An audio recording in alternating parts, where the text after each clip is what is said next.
When I was 19 years old, my billionaire father looked me in the eyes and said, "Leave this house, and never use the Ashford name again." I thought those words would destroy me. I had no money, no family, no place to go. What I didn't know was that 10 years later, the only person who could save everything he had spent 40 years building would be the daughter he had thrown away.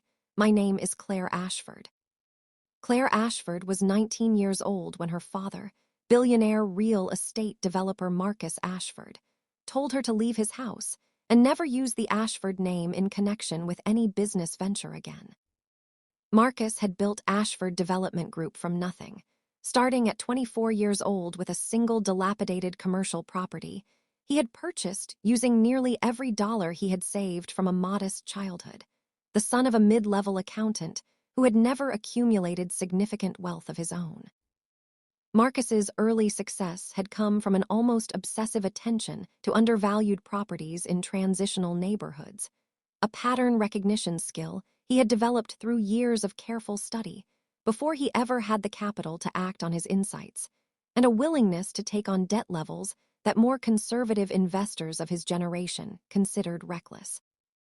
By the time Claire was born, Marcus's only child, Ashford Development Group had already grown into a regional real estate power. And by the time Claire turned 12, it had expanded into a national and increasingly international force in commercial real estate development, luxury resorts, and residential towers across 3 continents. Marcus raised his daughter with every material advantage his considerable wealth could provide: private schools, international travel, a level of financial security most people never experience. But also, Claire has said in later interviews, with an unusually rigid expectation that she would eventually take her place within the specific vision he had constructed for the family's future, a vision that left remarkably little room for her own preferences to meaningfully diverge from his. It happened in his enormous home office, the same room where Marcus had built Ashford Development Group from a single commercial property into a multi-billion-dollar empire spanning residential towers, shopping centers, and luxury resorts across 3 continents. Claire stood in front of his desk, having just told him, calmly but firmly, that she would not marry Trevor Lindqvist, the son of Marcus's most important business partner, a marriage Marcus had been quietly arranging for nearly 2 years as the foundation of a merger that would have doubled Ashford Development Group's holdings. "You don't understand what you're throwing away," Marcus told her, his voice cold in the particular way Claire had learned over 19 years, meant he had already stopped listening to whatever she might say next. "This merger secures everything I've built for the next generation. For you, for your children, for this entire family's future." "Don't love him," Claire said. "Told you that for 2 years. I'm not going to marry someone to close a business deal." Marcus's expression hardened into something Claire had seen directed at business rivals, but never, until that moment, at her. "Then you can build your own future," he said. "Without this family's name, without this family's money, and without a single connection this family has spent 3 generations building. Let's see how far your principles get you on your own."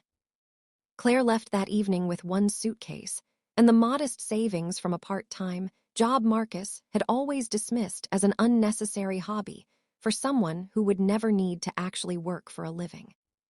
She moved in temporarily with a college roommate, enrolled in the state university rather than the elite private college her father had been funding, and began, at 19 years old, building an adult life with resources that would have seemed unremarkable to almost anyone except a girl raised inside the Ashford family's extraordinary wealth. What Marcus did not know, and what Claire had never mentioned during their 2 years of arguments over the Lindqvist marriage, was that she had spent the previous 18 months quietly developing a business concept with a college friend, Billionaire, a logistics software platform designed to help small, independent moving and delivery companies compete against the large corporate logistics firms that had been steadily consolidating the industry. Claire had grown up watching her father's company absorb smaller competitors through aggressive acquisition, and had developed, almost as a form of quiet rebellion, a genuine fascination with building systems that helped small operators survive rather than get consumed by larger ones. Claire and Priya had already built a working prototype of their platform, tested informally with 3 small moving companies in the city, before Claire's expulsion from her father's house. The sudden, urgent need to actually support herself financially transformed what had been a promising side project into an immediate, serious business venture. The first 2 years were brutally difficult. Claire and Priya worked from a shared studio apartment, surviving on ramen and part-time tutoring income while building their software platform during every spare hour outside their required coursework. Claire sold the one piece of jewelry Marcus had given her that she'd taken with her, a modest pearl necklace rather than anything ostentatious enough to have been noticed missing, to cover 3 months of rent during their most difficult financial stretch. Priya, who had grown up in considerably more modest circumstances than Claire, in a household where her parents had run a small independent moving company for over 20 years, before eventually being forced to close it under pressure from exactly the kind of industry consolidation Rootwise would later be built to resist, brought a very different perspective to their partnership. One grounded in first-hand experience with the specific vulnerabilities small logistics operators faced that Claire, despite her genuine dedication to the project, had only understood previously in the abstract. My parents lost everything they'd built over 2 decades because a national logistics company undercut their prices for 18 months, long enough to bankrupt every small competitor in our region, then raised prices right back up once there was nobody left to compete with, Priya has explained. I watched that happen as a teenager, without any way to help. Building Rootwise was the first time in my life I actually had tools that might have made a difference, if we'd had them back then. There were nights during that first difficult winter when Claire genuinely considered whether she had made the right decision, refusing a marriage that would have preserved her comfortable, secure future in exchange for a life of genuine financial precarity she had never previously experienced firsthand.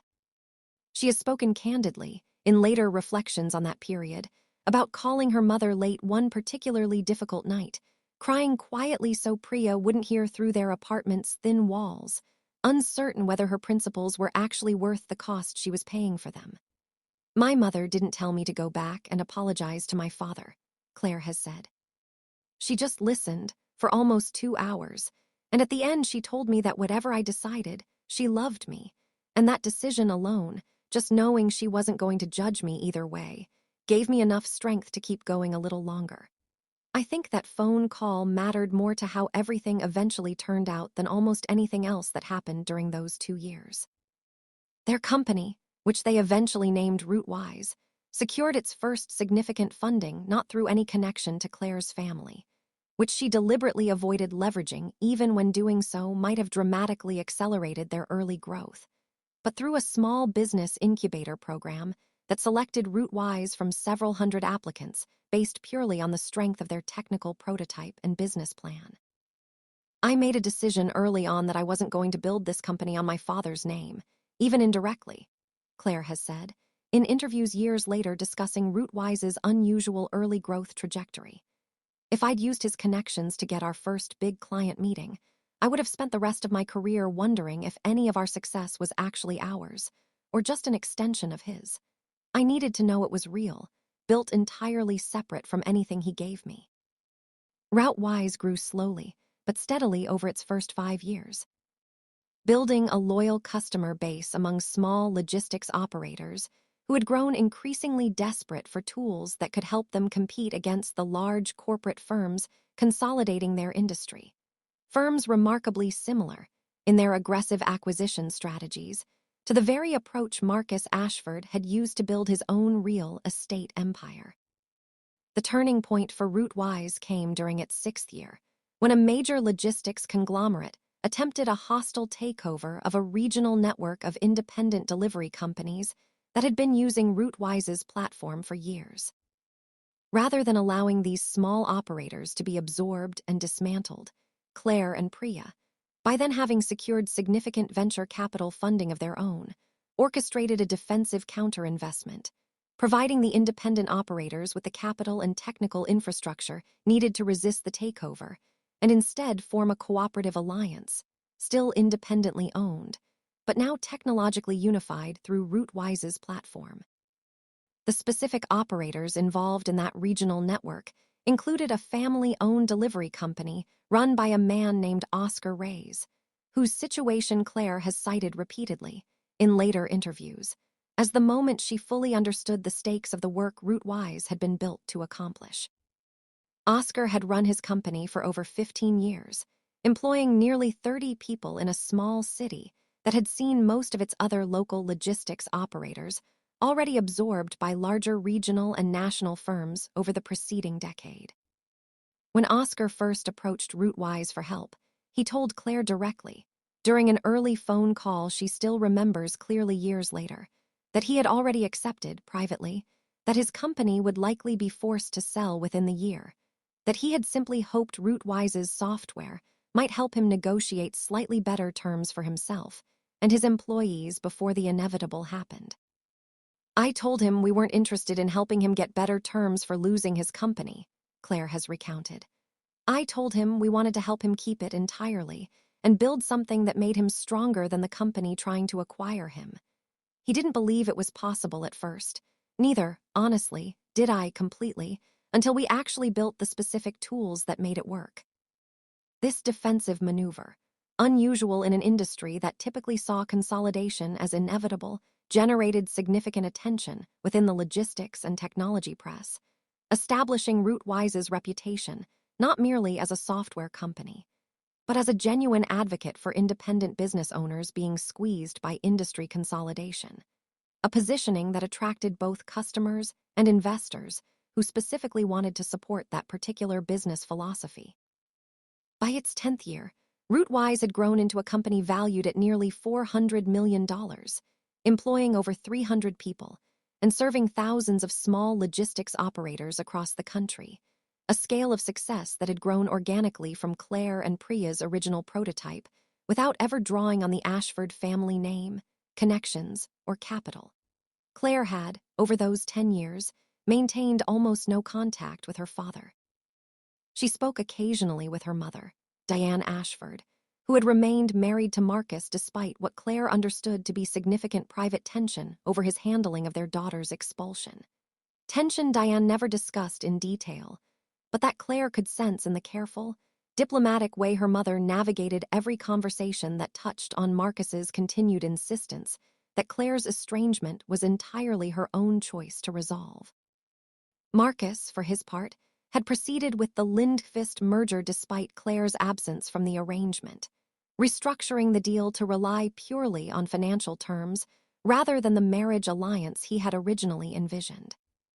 The merger succeeded, expanding Ashford Development Group considerably over the following decade, though Marcus's relationship with his business partner Henrik Lindqvist grew increasingly strained over the years as disagreements over strategic direction accumulated. Disagreements that would eventually prove significant to events neither man could have anticipated at the time of the original merger agreement. Ashford Development Group's difficulties began quietly, roughly 8 years after Claire's expulsion, when an aggressive market downturn in commercial real estate, combined with several over-leveraged acquisitions Marcus had pursued during the company's period of rapid expansion, began placing serious strain on the company's finances. Marcus, characteristically unwilling to acknowledge vulnerability publicly, worked to conceal the severity of these difficulties from the broader business press for as long as possible, a strategy that ultimately proved unsustainable once several major lenders began quietly reassessing the company's creditworthiness. The specific over-leveraged acquisitions that eventually proved most damaging to Ashford Development Group's finances had been pursued during a period roughly 4 years after Claire's expulsion, when Marcus, according to former executives who later spoke to business journalists covering the company's difficulties, had become increasingly aggressive in his expansion strategy. Several colleagues privately attributing this shift to an unacknowledged need to prove that his decision regarding Claire had cost the company nothing, that Ashford Development Group could continue its rapid growth trajectory entirely independent of any family considerations. Whether this psychological reading of Marcus's business decisions during that period was accurate, or simply a convenient narrative constructed after the fact by executives seeking to explain his uncharacteristically aggressive risk tolerance. Several of the specific acquisitions from that era did carry debt structures considerably more precarious than Marcus's earlier, more methodical approach to expansion had typically employed. Debt structures that would prove critically vulnerable once market conditions shifted unfavorably years later. By the time these difficulties became public knowledge, roughly 10 years after Claire's departure, Ashford Development Group was facing a serious liquidity crisis. Its stock price falling sharply, its lenders demanding accelerated repayment terms the company could not easily meet without either a significant capital infusion or a painful restructuring that would likely require selling off several major properties at distressed prices.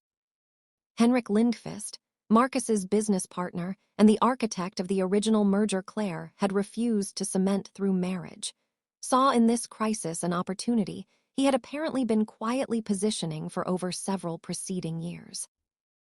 Working through intermediaries designed to obscure his involvement, Henrik began acquiring distressed debt and quietly assembling the financial position necessary to force a hostile restructuring of Ashford Development Group that would strip Marcus of controlling interest in the very company he had spent 4 decades building. Henrik's own son, Trevor Lindqvist, the young man Marcus had once hoped Claire would marry, had grown, over the intervening decade, into a considerably more ruthless businessman than his father's early public persona had suggested, and had reportedly played a significant, though carefully obscured, role in developing the specific restructuring plan his father intended to impose on Ashford Development Group once the hostile position was fully secured. A plan that involved substantial workforce reductions and the rapid sale of several of the company's most valuable properties to cover the acquisition debt Henrik was accumulating. One former Ashford Development Group executive, speaking anonymously to a business journalist researching the crisis years later, offered a pointed observation about the strange symmetry of the situation Marcus eventually found himself facing. The same marriage alliance he tried to force on his daughter to protect this company ended up producing the exact family that nearly destroyed it instead, the executive said. If Claire had actually married Trevor Lindqvist the way Marcus wanted, Henrik would have had an entirely different kind of leverage over this company, family leverage, the kind that's even harder to fight than a straightforward hostile takeover. Marcus, discovering Henrik's maneuvering only once it had progressed considerably further than he initially realized, found himself facing the very real possibility of losing control of Ashford Development Group entirely, a crisis that forced him, for the first time in over a decade, to seriously consider options he had never previously imagined himself needing to pursue, including, eventually, reaching out to investors and business contacts he had spent years avoiding out of pride, hopping desperately to find an alternative source of capital that might allow him to retain control of his company. It was during this increasingly desperate search for alternative capital that Marcus's advisors, working independently of any direct instruction from him regarding his estranged daughter, identified Rootwise as a potential strategic investor, entirely unaware, in the initial stages of their outreach, of any personal connection between the software company's founder and their own client.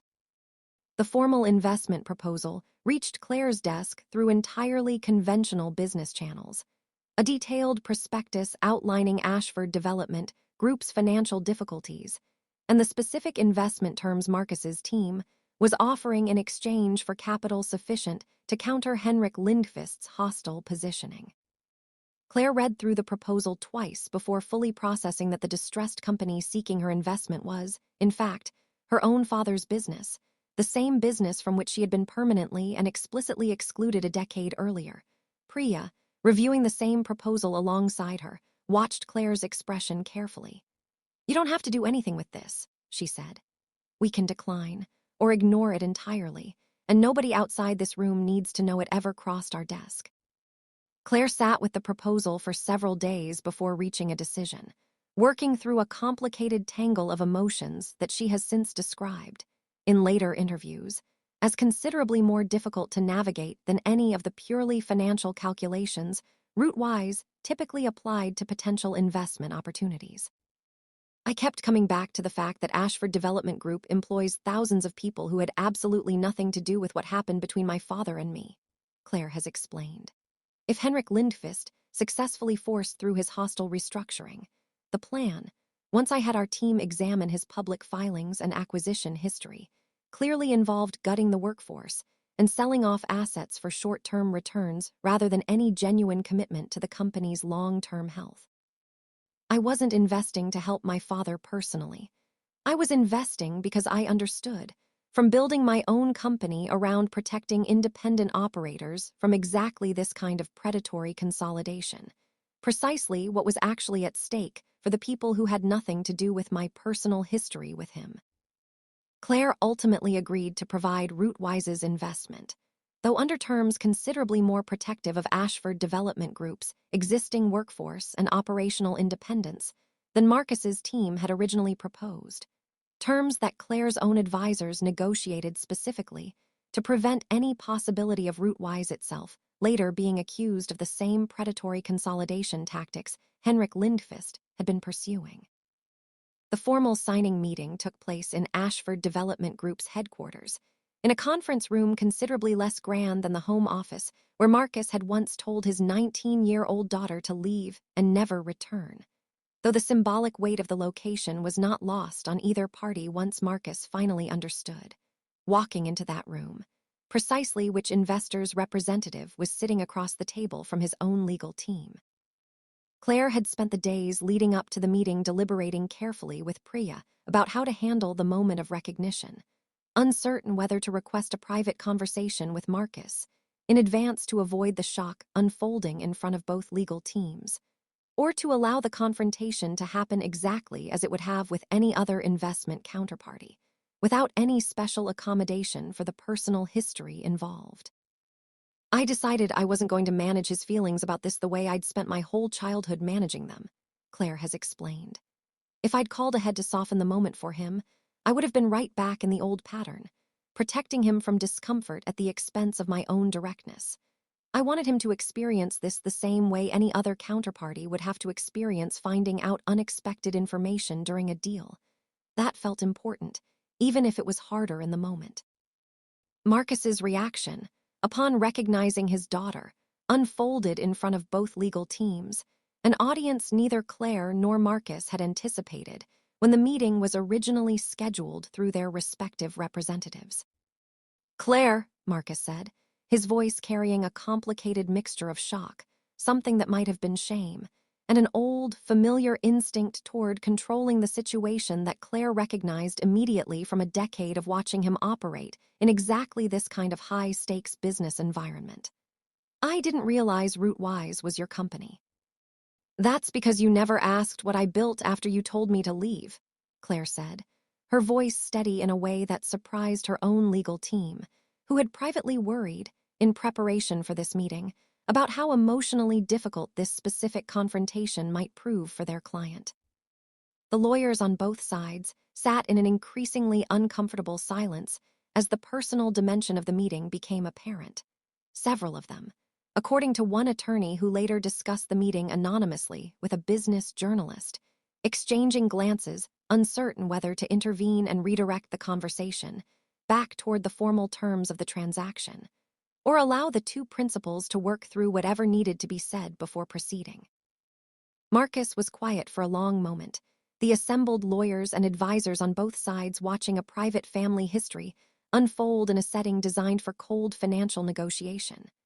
"Owe you an apology I don't know how to properly give in a room full of lawyers," he finally said. "You don't owe me an apology in this room at all," Claire told him. "This meeting is about a business transaction that will protect thousands of jobs from a takeover that would have gutted this company for short-term profit. Whatever you and I need to work through personally, that's a separate conversation, one we can have or not have entirely outside of this specific deal." Formal negotiation resumed after this brief, tense exchange, though several members of both legal teams later described the remainder of the meeting as carrying a noticeably different atmosphere than typical distressed asset negotiations, Marcus deferring to his own legal counsel with unusual restraint, and Claire's team negotiating the specific worker protection terms with a thoroughness that went considerably beyond what most investors in a similar distressed capital position would typically insist upon.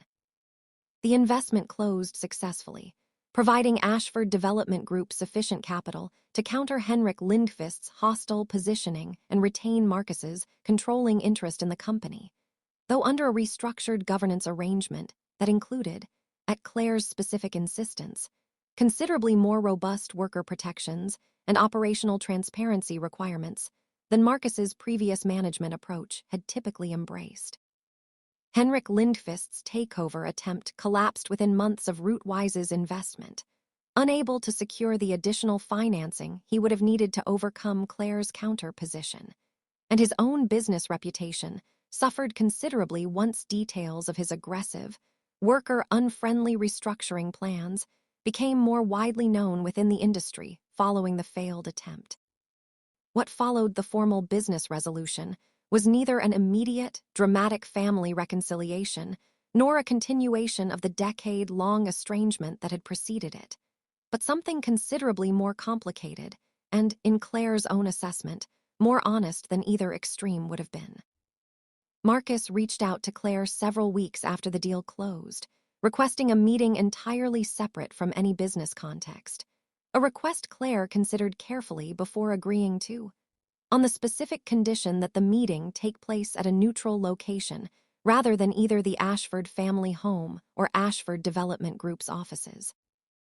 They met at a quiet restaurant neither of them had any particular history with, Marcus arriving first, visibly nervous in a way Claire had genuinely never witnessed from her father throughout her entire childhood, a man whose public persona had always projected absolute, unshakable confidence regardless of the circumstances.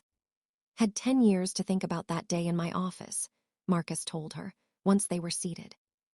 I told myself, for most of those years, that I was teaching you a valuable lesson about the real cost of principles. That you'd eventually come back once you understood how difficult the world actually was without the resources I'd built.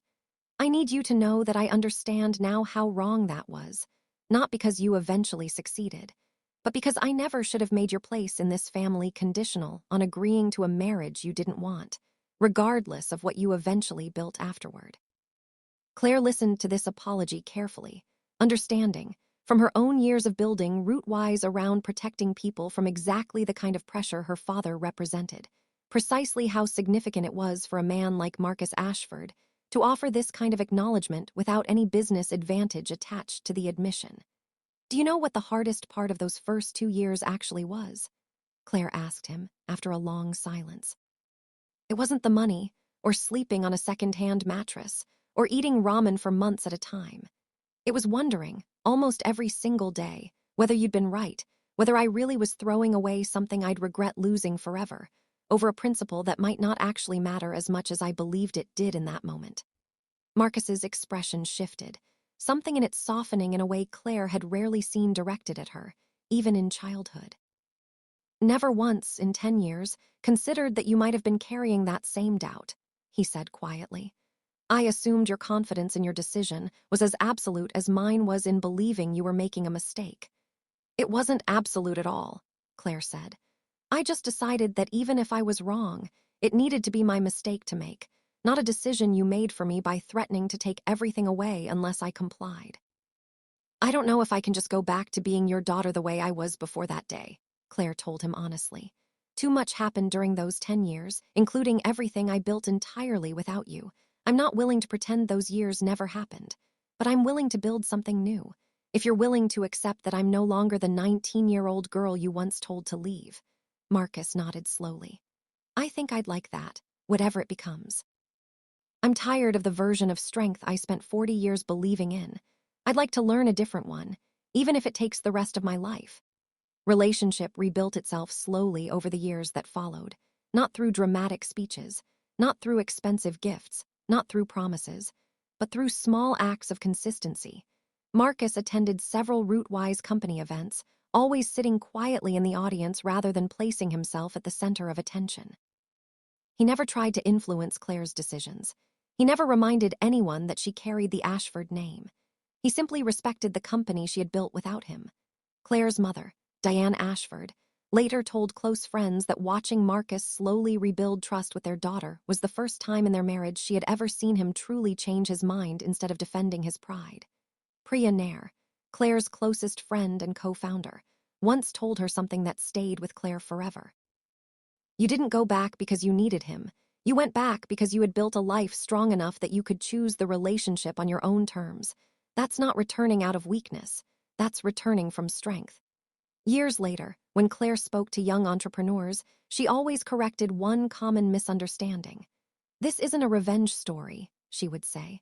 "If I had wanted revenge, I could have watched my father's company collapse. Instead, I chose to protect thousands of employees who had nothing to do with our family history. Real success isn't proving someone wrong. It's building something so meaningful that you never need revenge in the first place." There was one final surprise. The pearl necklace Claire had sold during the hardest months of her life had never truly disappeared. Marcus quietly revealed that shortly after Claire sold it, he had located the jeweler and bought it back. For nearly 10 years. He kept it locked inside his desk drawer. "I think some part of me always hoped I'd have the chance to return it," he admitted. He placed the small velvet box into Claire's hands. She opened it, the same necklace, untouched, carefully preserved. At that moment, she finally understood something, even during the years when pride kept them apart. Some small part of her father had never stopped hoping she would one day come back into his life. Today, Claire keeps that necklace in a drawer inside her own home. Not as a symbol of wealth, not as a reminder of what she once lost, but as proof that people can change, if they are willing to face the consequences of their choices. The 19-year-old girl who walked away with one suitcase believed she had lost everything. She was wrong. She hadn't lost her future. She had finally found it. If this story touched your heart, don't forget to like this video, subscribe to the channel, and tell me in the comments, **** if you were Claire. Would you have saved your father's company after everything he did? ***, thank you for listening. I'll see you in the next story.